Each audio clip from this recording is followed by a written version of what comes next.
Hey guys, today I'm going to tell you how to change font style and font size on Vivo Y03T.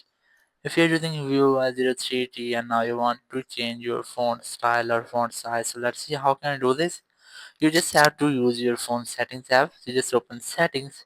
In settings, just look down display and brightness. Just tap on it, and then you just have to scroll down again, and you will get the font style and font size option. Just select font style or font size which you want to customize. I'm going to customize font size first. So just tap on it, and here you'll get the font size option. You can easily increase or decrease your font size which you want.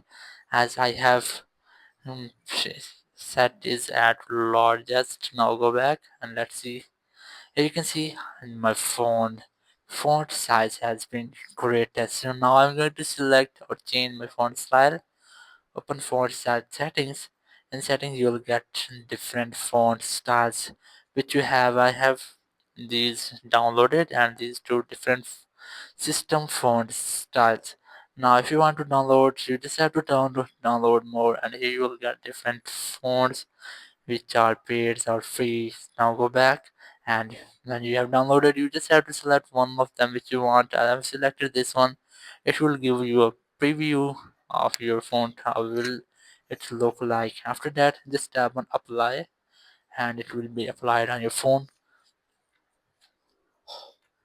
So that's how you can easily change your font style and font size in your Vivo Y03T. Thank you very much for watching the video. Until the next video, bye bye.